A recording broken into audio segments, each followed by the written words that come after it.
مونږه د محکمې فینانس والا ته دا اپیل کوو چې کوم اعزازي د اعلان کړو چې مونږ به چې کم کسان په کرونا کې ډیوټي کوي هغو له به موږ اعزازي تنخواګانې ورکوو.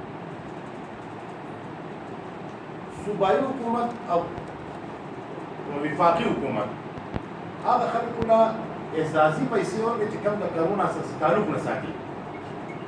لکه زه تاسو ته د ډیچوره دفتر خبره کوم، په هغه کې زما کلاسپور هغه ډیوټي کوي چې کوم دا ټیسټ راځي،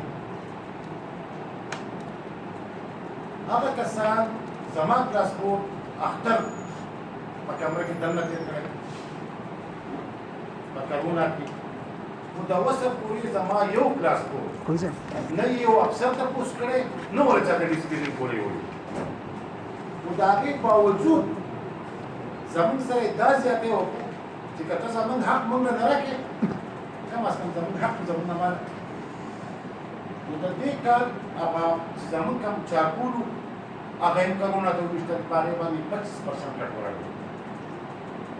حالانکې دې حکومت له د بهر نه ملک نه به ډېر امدادونه راغلي.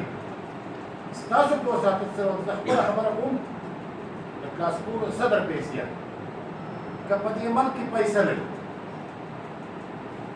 که دې ملک ته ضرورت راځي نو زموږ دې بچه قربان دي.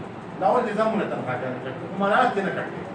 مراعات دې خپله لري په لکو روپۍ، لکه فینانس ډپارټمنټ 100% بجټ اخیستی، D C department वाला 100% बजट आगस्ते, कमिश्नर 100% बजट आगस्ते, कॉलेज 100% आगस्ते, दा एजुकेशन डिपार्टमेंट और मुकम्मसियत چې کم پدې ملک کې په ایمانداري ډیوټي کوي دا حق موږ نه راغلي.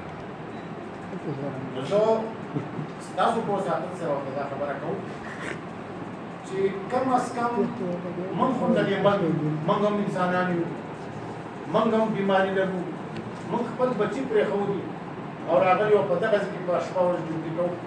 نو دوی خپل دغه چې دی هغه پوره وي د چارکولو هغه رقم او موږ نه چې راکوي موږ له تقریبا څلورم حصه هم نه راکوي.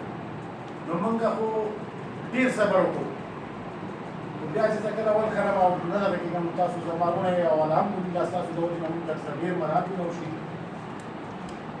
بل پی ای ډي دې کټ په هغې ولګو، بیا چې زمونږ کوم ملازم دی هغه ریټیر شي د هغه د کال تنخوا یې د هغه تنخوا بنده شي، هغه دغه پیسو ته راشي، په هغې باندې هم کټ لګولی هغه نشته.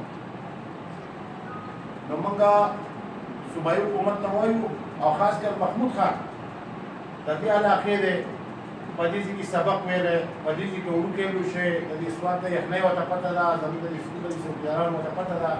نو موږ هغه ته دا اپیل کوو همدردانه چې دا زموږ جایز حق دی، دا کټایي دې واپس کړي او فوراً د خزانې والا ته هدایت وکړي چې زموږ چارکول چې دا موږ 100% زه ستاسو بیا انتهایي مشکور یم چې تاسو په دې نازک وخت کې ما سره رسېدنه کېږي.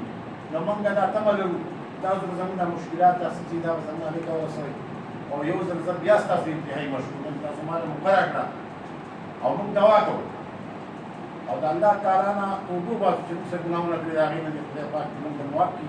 هغه کرونا دې د دې مرګ نه او دې ټول دغه خدای پاک ختم کړي. ډېره